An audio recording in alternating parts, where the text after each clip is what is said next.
El escritor Julio Garmendia nace en Venezuela, en el estado Lara, en 1898 y muere en la ciudad de Caracas en 1977.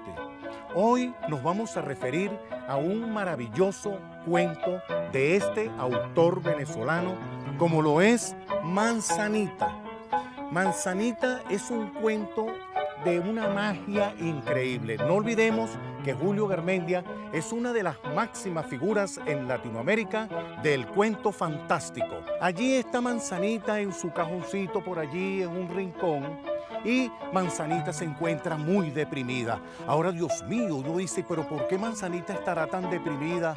Sí, yo estoy muy deprimida porque llegaron las manzanas del norte, esas que son rojas, esas manzanas grandísimas y que tienen un sabor dulce y que dicen y que son muy sabrosas. Entonces le pregunta Manzanita a la lechosa, le dice, lechosa, ¿qué puedo hacer?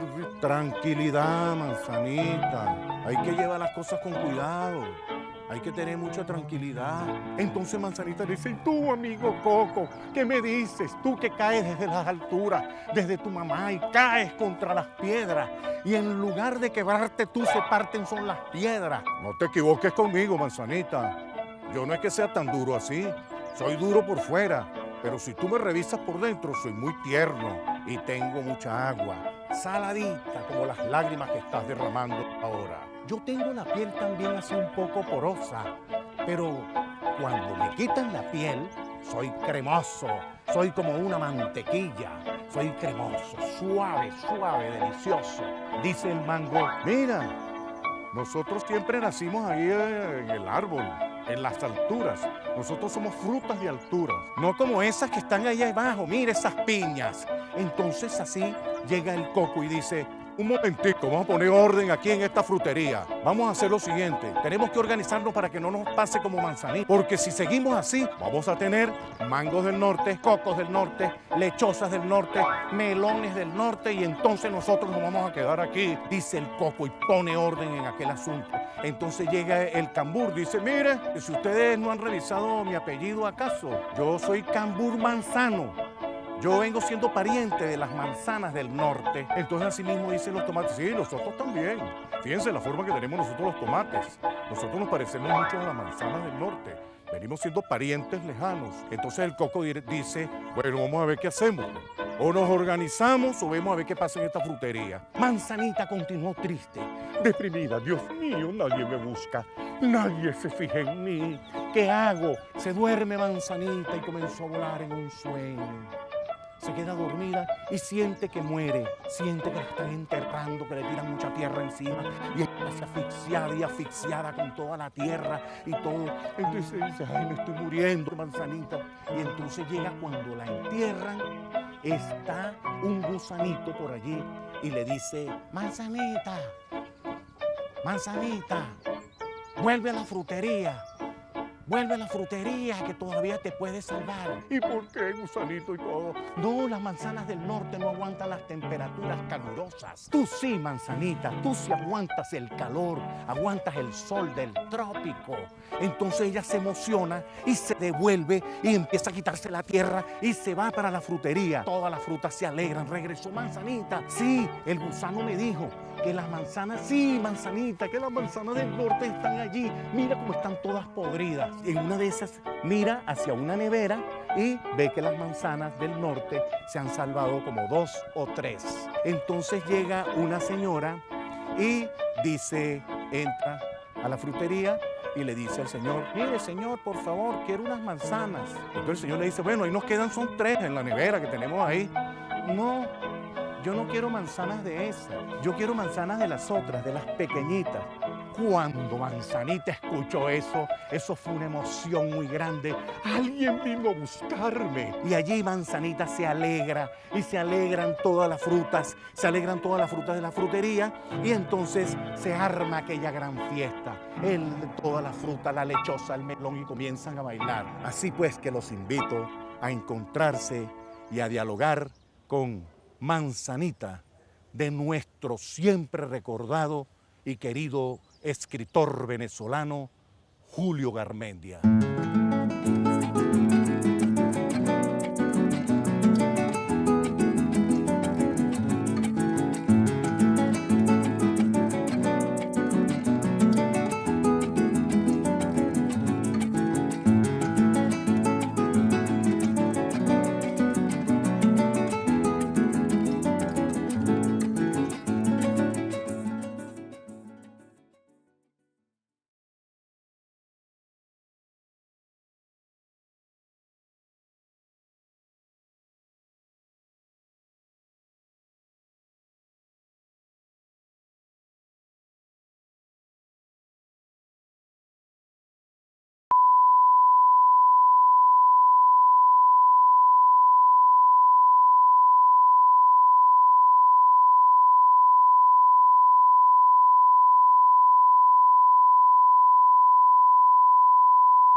este maravilloso libro Cuentos de la Selva del escritor Horacio Quiroga. Nace en 1898 en Uruguay y muere en Buenos Aires en 1937. Él nos deja este maravilloso libro Cuentos de la Selva. En este caso estamos mostrando una edición de la editorial Panapo. Acá están narrados una serie de cuentos que tratan sobre animales, el misterio del bosque, específicamente hacer una pequeña referencia sobre el cuento. Hay un señor, un cazador, que está en Buenos Aires y se siente enfermo. Entonces le recomiendan y le dicen, mire señor, usted tiene que irse al monte, tiene que irse a la selva, a la montaña, para que se cure, pues, porque estaba muy enfermo. Efectivamente, organiza su equipaje y se interna en la selva, en aquel misterio de la selva, aquel silencio, aquella cosa misteriosa. Pero ustedes saben, un silencio engañoso, porque en la selva habitan víboras, habitan tigres. Entonces allí se instala este señor muy cómodamente, bueno, comienza a cazar y así pues se va recuperando de salud. Y ve una tortuga que viene completamente herida,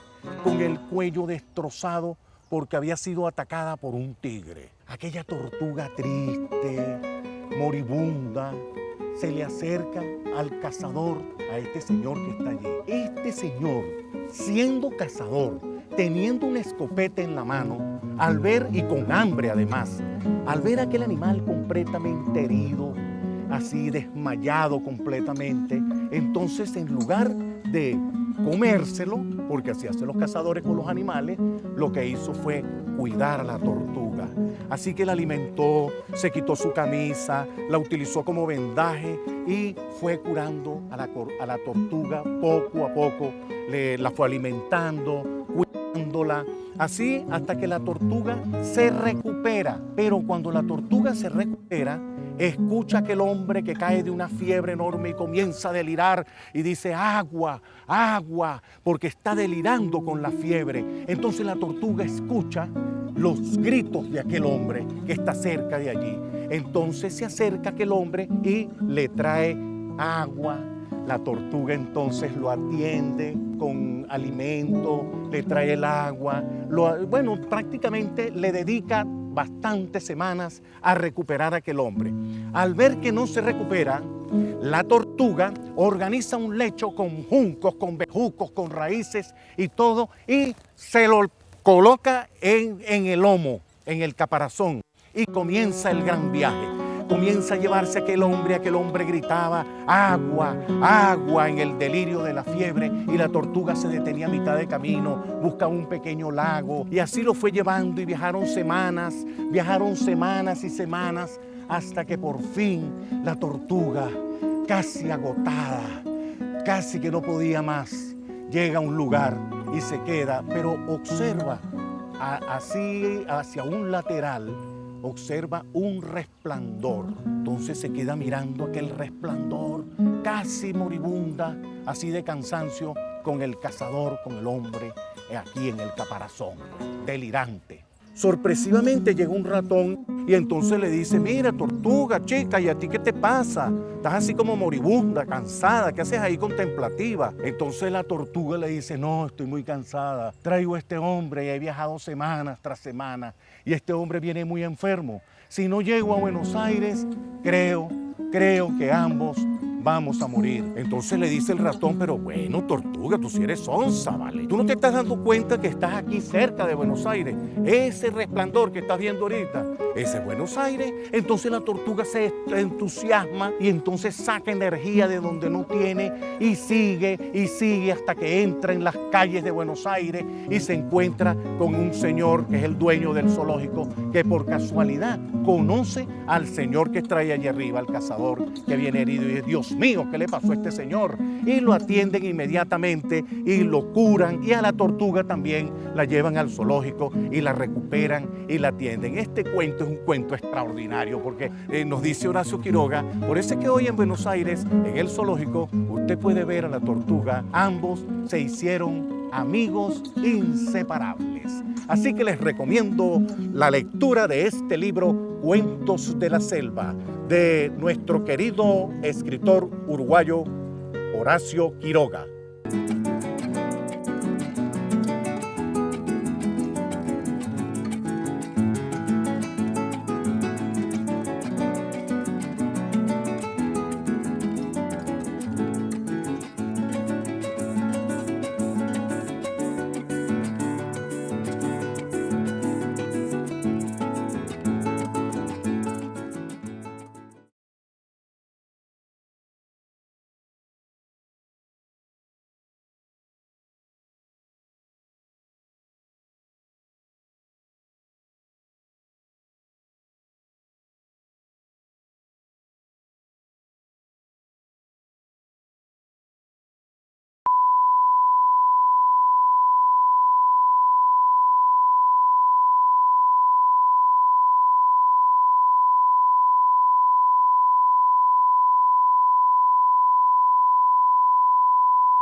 Cuando hablamos de la lectura, a veces no nos acordamos de aquellos niños y niñas que son muy pequeños, es decir, que están en la edad del preescolar. Todos sabemos que la edad de preescolar, cuando los niños van al preescolar, no necesariamente van a aprender a leer y a escribir, sino que van a aprender el mundo de las formas, el desarrollo psicomotor, la socialización, van a jugar, van a internarse en el mundo del juego. Pero, sin embargo, fíjense bien, hay autores como Idana Rodríguez, nos trae una colección a través de Plaico Editores, que son libros que tratan sobre los colores. Los colores, fíjense bien, por ejemplo, este dice Cosas Azules. Entonces muestra, ¿ve? El cielo un día soleado. Entonces el texto es pequeñito, pero lo que interesa allí es el color, que el niño vaya aprendiendo los colores a través de la lectura del color mismo del libro, porque aquí no interesa el texto. En muchos preescolares a veces se comete el error de enseñar a leer y escribir a los niños y niñas. No, señor. El preescolar es para que ellos entren en contacto a la socialización. Y cuando al mundo del libro se refiere, tiene que leer libros como este, pero no leer palabras. Aquí leemos colores. Entonces tenemos, fíjense bien, esta maravilla. Cosas azules. Tenemos cosas amarillas. Entonces también va mostrando algunos ejemplos. Fíjense bien esto. Entonces los niños y las niñas en el preescolar, en el hogar, tienen la oportunidad de aprender los colores a través de estos maravillosos libros dedicados para esa edad, para los niños más pequeños, 2, 3, 4 años que están por allí.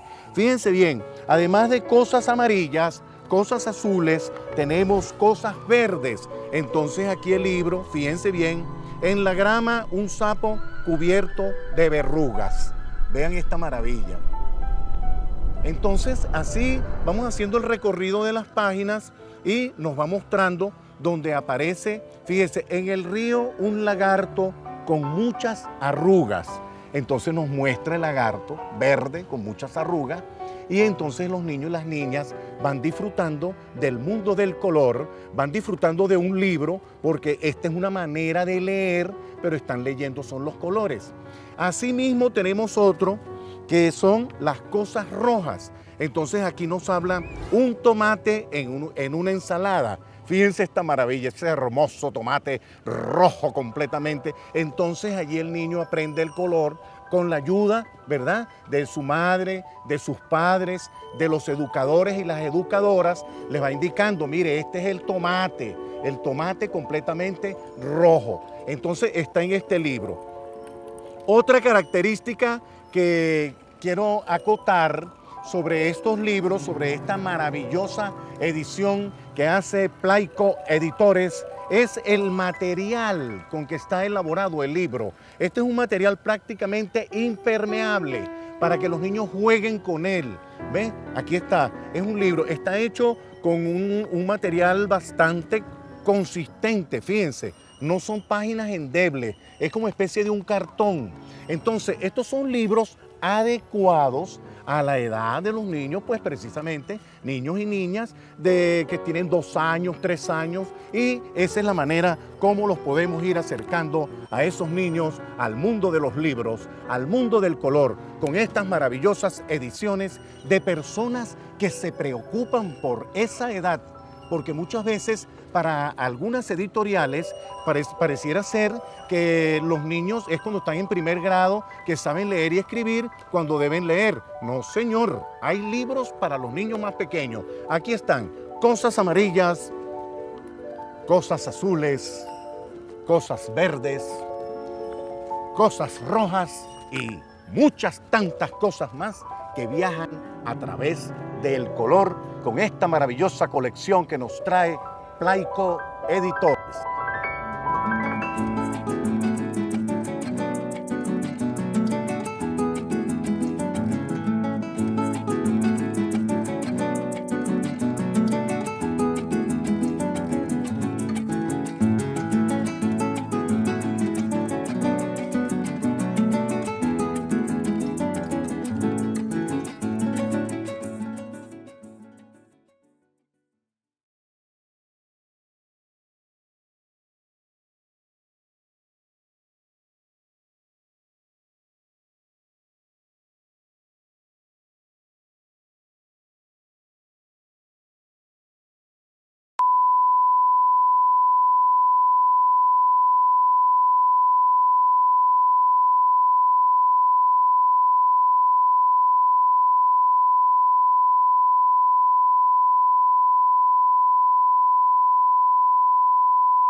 Hoy vamos a hablar de un libro interesantísimo. Se trata de La calle es libre, con textos de Curuza y las ilustraciones le corresponden a Mónica Doper. Este libro lo publica Ediciones Ecaret en la década de los 90. ¿Por qué digo yo que este libro es interesantísimo?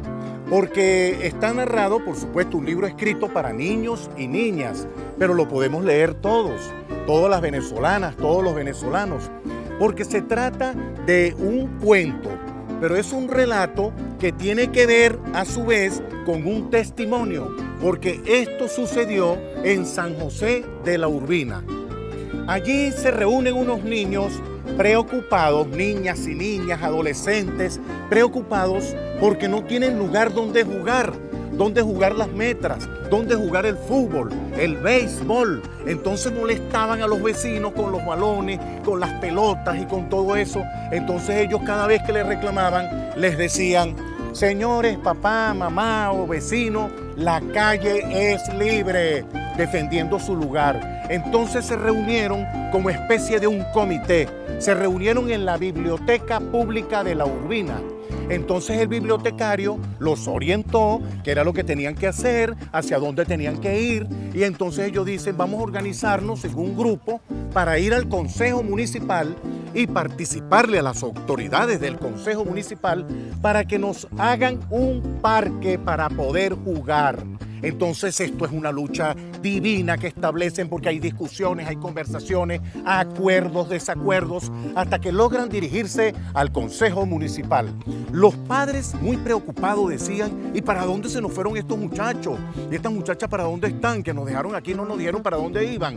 Entonces alguien le informó, ellos están en el Consejo Municipal protestando. Sí, sí, queremos un parque para jugar. Entonces sale el presidente del consejo, sale el ingeniero, sale la periodista y dicen, ¿cómo no, muchachos? Vamos a atender el parque y todo. Y allí fueron llegando las madres, los padres, los hermanos, los sobrinos, y se reunieron todos frente al consejo municipal, y cuando ven tanta gente dicen, pero bueno, ¿qué es lo que quieren esos muchachos?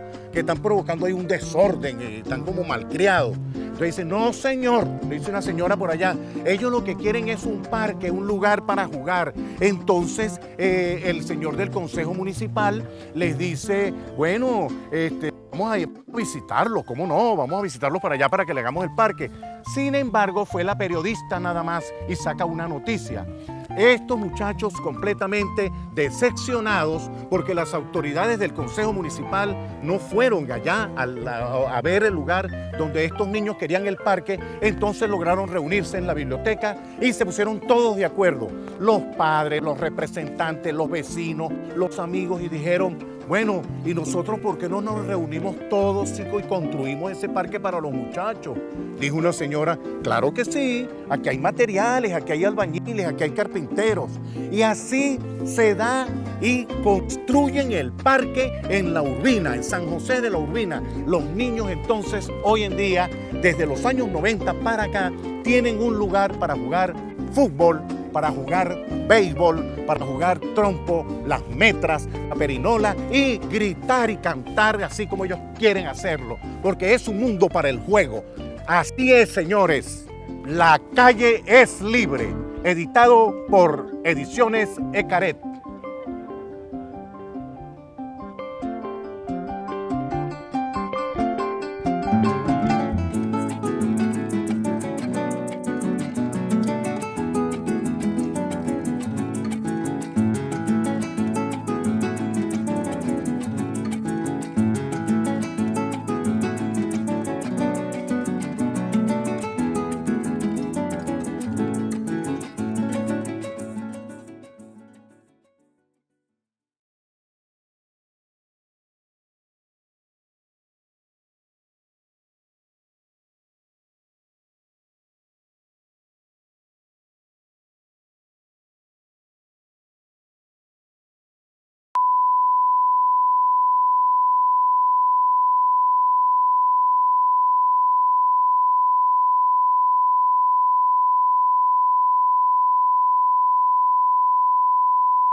Hoy nos vamos a referir a un libro interesantísimo. Se trata de La magia de los libros de nuestro maestro Luis Beltrán Prieto Figueroa. Acá Luis Beltrán Prieto Figueroa lo que nos hace un llamado a todos los venezolanos, a todas las venezolanas y a todo el mundo en general, nos hace un llamado a acercarnos al mundo del libro, a la maravilla, al encanto que contienen todos los libros, en cuanto al conocimiento, en cuanto a la recreación.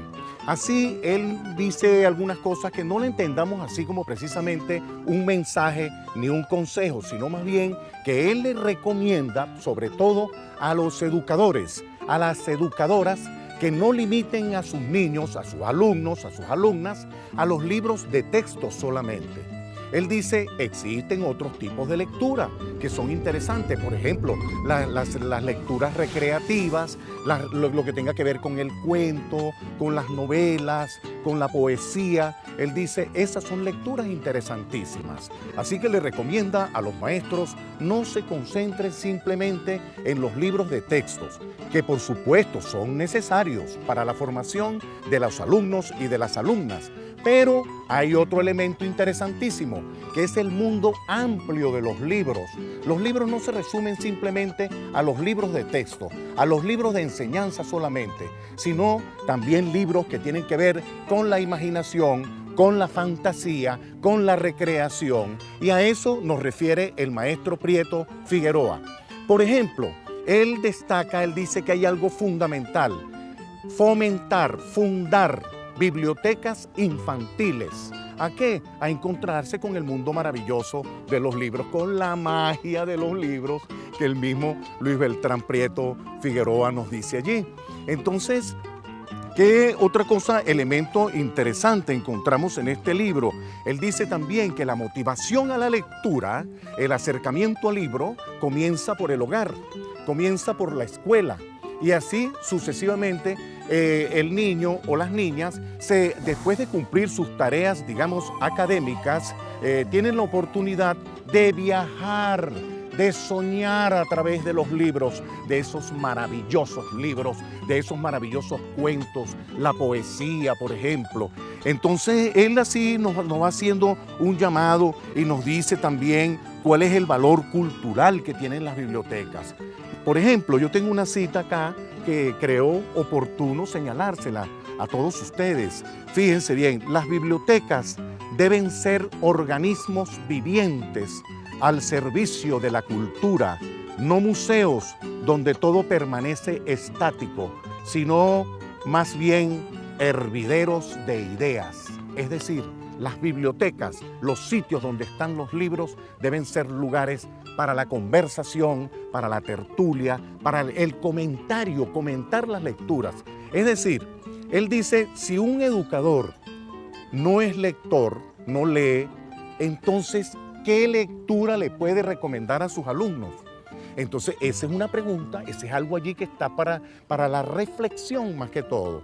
Por eso le decía anteriormente que Luis Beltrán Prieto Figueroa no pretende darnos fórmulas mágicas. Él nos habla de la magia de los libros que encierran en sí, pero no hay fórmulas, no hay métodos, no hay manuales para eso. Sencillamente se trata de acercarnos al mundo de los libros y entonces ir descubriendo a través de la lectura todos los viajes, mundos nuevos. Es por eso que Luis Beltrán Prieto Figueroa, en este libro, La magia de los libros, nos entusiasma, nos motiva, nos invita a acercarnos a ese maravilloso mundo como son los libros, la lectura, los cuentos, la novela, la dramaturgia, la historia y todas las ramas del conocimiento. Así pues que recomiendo este libro, La magia de los libros, y nos vamos